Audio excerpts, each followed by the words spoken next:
To give you a good side-by-side size comparison between the three different models, I've laid them out in order of power. In the front is the oldest model, which is a 500 foot-pound version, followed by a 600, and then finally the 700 foot-pound version. Now I want to point out right off the bat, the two lower power units do have the directional change switches behind them, and that adds to the overall length. With the 700 foot-pound version does have an upgraded design with the directional change switch directly behind the trigger. The grips on them are also going to be different. With the two lower powered units, it's an overmold grip that's rubbery and it feels much like a drill. Where the 700 foot-pound version, even though it does look rubbery, it's not. It's a very hard plastic and it doesn't have that non-slip ability of these two. And finally, let's talk about the overall size on them. The smallest by far is going to be the 600 foot-pound version, but it's also the most heavy. The head is going to be thicker and the overall unit is going to be longer. So where you gain additional length right here, you're going to lose in width as well as overall length of the entire tool. With the 700 foot-pound version, we also have 3 speeds in both directions. And you can change it from forward or reverse simply by moving this tab up and down.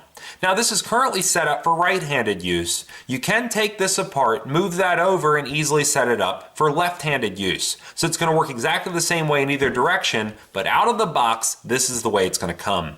Now if we want to change the power levels in either forward or reverse, you see this little tab here that rotates 1 through 3 on either direction. And you can see speed mode 1 or power mode 1 is going to be a low speed. So if you pull the trigger in all the way, it's going to not be applying maximum torque. Now if we pop that up to speed setting 2, it's going to be a medium speed. And then finally speed mode 3 is going to be full power. When we take a look at one of the Mighty 7 stubbies next to a full-size impact, which in this case is an Ingersoll Rand 231, which many of you probably already own, you're going to see how this will be able to get into those very tight situations where this one just will not work. Now this is the 500 foot-pound version. That becomes even more apparent when we look at the 600 foot-pound version because it is even shorter.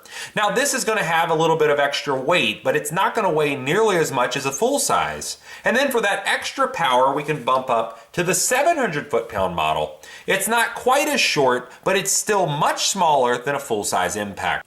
Now to do a torque test with all 3 impacts, I'll be using a Skidmore-Wilhelm Model R with a 1 1/4 inch bolt and a 2-inch nut. With this combination, we can accurately measure bolt tension in pounds up to 110,000. And you'll take that number, divide it by 70, and it's going to give you an actual torque rating. So what we'll do are 3 different runs on each of the impacts, alternating them between each run.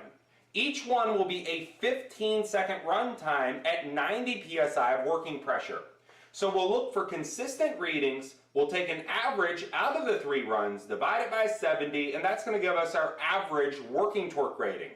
But what I've done is one additional step. I've put a reverse thread nut and bolt in here. They're all going to be in reverse, and we're going to see the real numbers that you'll expect on a daily basis. Now I do want to point out, we'll compare that number to the advertised working torque ratings, and we'll see if it's at the same level, if it's below, or if it comes in above it. Now one additional thing, in between each run I will be cleaning off all the lubrication off the washer face, the back of the nut, as well as the threads on the bolt, and replacing it with a fresh coating of R-0050 test bolt lube from Skidmore-Wilhelm. This is specifically designed to work with this unit, and it's how we're going to get those very accurate results.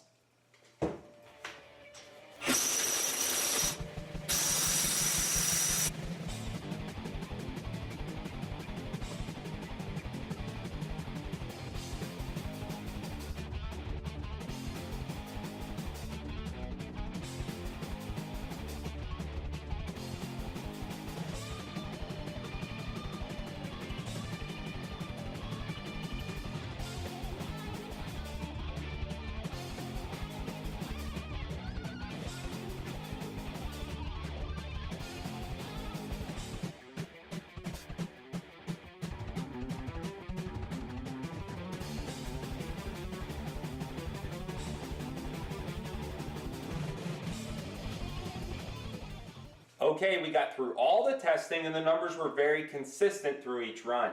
The 4611 ranged anywhere from 32,000 to 33,000 pounds of bolt tension, with an average of 32,333. Divide that by a factor of 70 because of the nut and bolt combination we're using, and it comes up with an actual working torque rating of 462 foot-pounds. Their advertised working torque rating was 350 foot-pounds, so we achieved 132% of the advertised total. The 4630 was even more. It came in between 36,000 and 37,000 pounds of bolt tension, with an average of 36,500.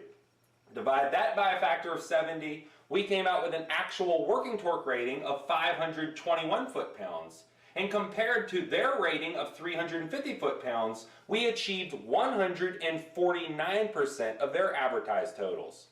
And finally, the 4232 ranged anywhere from 30,500 to 31,500 pounds of bolt tension, with an average of 31,167. Divide that by a factor of 70, it came out with an actual working torque rating of 445 foot-pounds. Compared to their numbers of 400 foot-pounds, we still achieved 111% of the advertised rating.